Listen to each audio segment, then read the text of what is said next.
Hi guys, and welcome to the Rugby for today's video. We're just going to chat quickly about the opening ceremony. I think it's going to be good, and then we're going to chat about the first 4 games that's coming up. I think it's going to be a massive, great start to the World Cup. Firstly, I want to give credit to Japan because I think they're going to have a wonderful opening ceremony. Yes. As you know, the Japanese is always a nation that takes pride in excellence. Yes. So I think this is going to be something. I haven't seen anything that is leaked out yet. I think it's going to be fireworks. I think they're going to take everything out for this because it's the first time they're hosting it. So I think it's going to be very, very good. Yes. And then right off the bat, Japan playing Russia. Yes. I don't know, what do you think is going to happen there? That's going to be a great game. I'm very excited. I think Japan definitely the favorite to win it. The favorite to actually thrash Russia. Russia played Italy a couple of weeks ago actually, and Italy just banged over 13 tries. It was crazy. Yeah. But that just shows the type of standard between the 10th in the world and the 20th in the world. Okay. You know? Yeah, that's interesting. That's actually very interesting to see because Japan is 10th in the world, and I really think they're going to do very good in the opening match with all that just honor playing in front of their people. I think that's just going to carry them further than just the normal game would actually, and also just the support from the crowd. I saw in the last couple of days, I saw actually a post that said that 18 or 15,000 people showed up just for a opening training practice. It's crazy to see. It's crazy to see how they want to invest in rugby and how they showed the support. Yeah. You know, that's crazy cool. Yeah, it's nice to see because we followed South Africa's training program, and we saw that Japan came out and they were there, and Wales, I think, there were 12,000 people showing up singing while Wales was training, and I think that was crazy to see. So I think Russia will probably have to pull something crazy to beat this game. Yeah, and so I think Japan will take that one easily. I'm not gonna do a too bold prediction. Yes. Otherwise, you guys are gonna steal it on my Super Brew pool, which is link is also in the description. So we'll try not to give away our picks too early. Yes. But we'll definitely be backing Japan in that game. Moving on to Australia versus Fiji. Now I know you did your homework on this one. So why did you take this one? This is very interesting. I think this is going to be a very good game. I also think in Australia's pool, it's Pool D if I'm not mistaken. Fiji for me is going to be the team that can actually upset. That for me, I'm looking for me that team that's going to be the one that's going to show Australia or Wales what's going to happen in that pool. Yeah. And I think that's going to be really interesting. So the last time, and this is an interesting fact, the last time that Fiji actually beat Australia, doesn't matter on which soil. Normally they play in Australia. Yeah. That's actually where they meet normally. But the last time they actually beat Australia was in 1953. Which is a while ago. YouTube hasn't been started way back then. So that's going to be very interesting to see. But the last time they met, Fiji did play a good game. They just they lacked defensive measures. They lacked the defensive game. Fiji isn't a bad rugby nation. It's not bad to see them play sevens. We can all agree they're probably one of the best. Yeah, they're probably the best. If not the best. Yeah, if not the best. Yeah. So they're not a bad rugby nation, but their defensive play lacks in the 60th minute. And then Australia, you can't lack against Australia in the 60th minute. No, because it's an 80-minute game. Yes, Australia is still in the top 10 and still a contender for this year's World Cup. I'm not writing them off because they had a poor rugby championship against the other 3 southern nations. I just feel that you can't. On the day they can pitch up and they can beat New Zealand. They showed it. So I feel this is going to be a very interesting game. I'm leaning more to the underdogs for the Fijians. I would love to see them to get a W in the first game of the Rugby World Cup. That will also for Pacific nations show that they are there to play. Yeah, they're here to show something else. That's also an interesting just statistic, and I would like to ask this question even though we're not even half through with the games, we're not even through with it. What do you feel about the amount of rugby they play as Pacific nations? The southern nations like New Zealand, South Africa, Argentina and Wallabies, they play roughly 50 games in every 4 years. 50 international games. And I think the statistics for Samoa is 23 games. which is almost half. Well, so less than half. So that's really an interesting topic to discuss. I would like to know your opinion, so you can just drop in the comments below. What do you think? Do you think that's why they are struggling against superior nations, superior in the term of rugby, New Zealand, Wales, South Africa?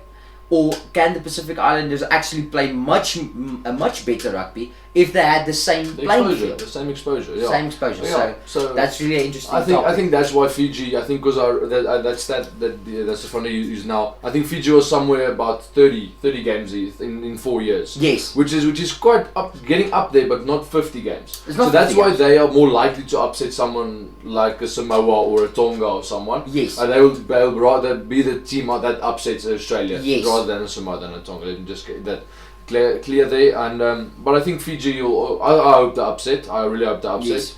But I think Australia. My opinion is Australia will take it still. Australia, But my heart leans to the underdogs. And who underdogs. doesn't like a good story? I remember 2007 Rugby World Cup. I think Fiji gave South Africa a go in the pool games. Yes. It was a game up and down, up and down, up and down, and that's where you see they actually lean to their 7 style of play in 15, and they'll just dominate because they're all big, fast, and strong. Yes. That's completely true. Then moving on to France, Argentina. So right off the bat, I'm backing France. Yes, I love the Les Blues. Love the way they play. Love the way they have passion. Yes. I watched a video earlier today where they spoke about the 2007 game where they just had more passion than New Zealand, and that's why they beat them. Yes. And but this is actually a great if you think about it, because Argentina also a very traditional proud nation. Yes. And France being a traditional proud nation, you know, with passion, you know, this is gonna be a matchup. I really think it's gonna be a difficult one to predict. Yeah. Definitely, because like you said, just to see the two nations sing their national anthem, you see the passion in their eyes. Yeah. Okay. Yeah. I still believe it firmly that's why the South Africans lost to them a couple of years ago here on our home field in Port Elizabeth, because when we sang our national anthem there was not even like a teardrop, but the whole Argentinian squad was crying because they had passion, and that's why they won. That's plain and simple. They pitched up with passion, and I really think that's going to be a very interesting game. I don't even know which way I'm going to lean, but I think that the Argentinians has more to show in this game. There's something to prove. They have something to prove, and that's something that we need to look at from a underdog's perspective as well. I think most people and most rugby fans will probably think that France has the upper hand, but I think that you know the Argentinians has something to prove. Pablo Montero, probably one of the best flankers in the world right now, undisputed actually. He's gonna rally his troops up to go out and battle on the field. So I don't even know which way I'm gonna lean. This is gonna be very interesting. This is gonna be the make or break for Super Group picks. I think this is the make or break one. Who's gonna be ahead? This is, I think because who's gonna back? Dark blue, light blue. It's your choice. Yes. Then going into the last game, we're looking at New Zealand versus South Africa. Now this has been hyped up for months on end. Yes. The Rugby Championship, there was nothing between these teams. Yes. You know, for the last, I think the last 3 games they played, there was one for South Africa, one New Zealand, and then the draw. In a draw. Yes. So there's nothing between these guys, and they have exactly the same points difference. I think it's 96 in over all 3 of those games. Yes. So this is going to be a cracker. Leaning more to South Africa because we're South Africans, of course, and they've been there in Japan longer. That gives them the edge a bit. But I see the heat and things getting to them. But what do you say? What do you think?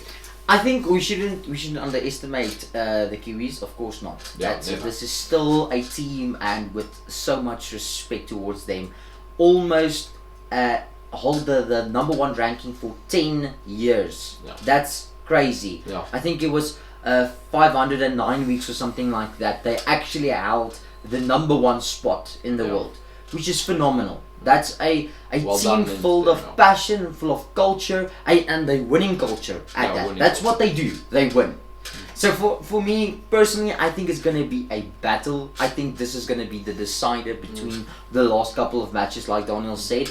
So I think that's both teams, and even if when they speak in the media right now, Steve Hansen, Rassie Erasmus, and even the captains and the senior players, they all reference the other players. They say we are ready for you, or we're not gonna let just one draw upset us. Yeah. So they're very verbal at the moment, and I think that's not It's getting a psychological game. It's a psychological game, but I don't think we're getting under their skin, and I don't think they're getting under our skin. I think both teams are gonna pitch up and play the best rugby they can play, and then at the end of the day, we're gonna see who's gonna be the best under those circumstances. I agree with you said now, because yes, South Africa has been in Japan, I think, for 3 weeks now. Yeah. So we have the upper hand if it's about the weather conditions. Yet I saw in the news the last 24 hours or 48 hours, it was pouring rain in Japan, wow. which is not what we saw the last 3 weeks, because the heat was crazy for the South Africans to train in. So that might be a changer. And then you might back a team like England or Wales. Yeah, even in those circumstances. So Yeah. this is going to be very Yeah, interesting. I think it's a decider for South Africa. If you want to be the best, you have to beat the best. Yes. And that's what's up for grabs for South Africa, and New Zealand will have to come out and defend who they are. Yes. Because South Africa is definitely in contention of being in number one spot. If they were there, nobody will go like, wow, why is South Africa number one spot? Because they're a world-class team, rebuilt from where they were 2-3 years ago. Yes. Not be able to beat New Zealand or come close to beating New Zealand, and even losing to Argentina back then. So, you know, South Africa definitely on the rebuild phase, Yes. and they have something to show and something to prove. Yeah. For me, the difference between the two teams is that South Africa is building, like you said, and New Zealand is stagnating. And I'm not saying this out of disrespect. I have tremendous respect for the New Zealand team. It's the fact that most of their players are ending with this year's World Cup. Yeah. They're not going to see the next World Cup, where Rassie is picking players that can still contend in the next World Cup. Yeah, so it's an experience game. Yes, it's an experience game. For me, it feels like we are building what New Zealand built in 2008. South Africans are building now. Yeah. And that's the difference for me personally. I can be wrong. The one interesting fact about the Rugby World Cup, and specifically, is 2007, we were the only nation, South Africa, the Springboks, was the only nation to win a World Cup, not going into the World Cup as the number one team in the world. Oh. In 2011 and 2015, the Kiwis was the number one. Like I said, 509 weeks they were on top. So this is going to be a very interesting game. I like to see what's going to happen between the two teams. No Rugby World Cup team that successfully won the Rugby World Cup and defended it on a stage like the Kiwis did in 2015. Not one has lost a pool game. Yeah. That's an interesting fact. So what would happen is, let's say the Springboks did beat the Kiwis in the pool stages, that they will rewrite history as going the first team to lose in a pool game and probably to win the World Cup. Vice versa. If it's possible. If it is possible. Yeah. That's a psychological thing as well. Yeah, well, I think like we said in one of our previous videos, it was like you have to win 7 out of 7 to win the World Cup. That's true. So obviously and South Africa playing New Zealand first will give because both will probably go through just who's playing first and who's playing second. Yes. So yeah, that is what we think about the first 4 games. What do you guys think? Drop a comment, drop a like, please, and please subscribe to the channel if you like the content, if you want to see more. Yes. And then we'll probably see you guys in the next video. And sorry, on the last note, don't forget to subscribe to our Super Brew channel, Super Brew pool. Sorry, the winner gets a jersey of his choice if he wins the pool. Get your friends to join, get you to join, and then we'll guys see you in the next video. Perfect. See you guys. Thanks, guys.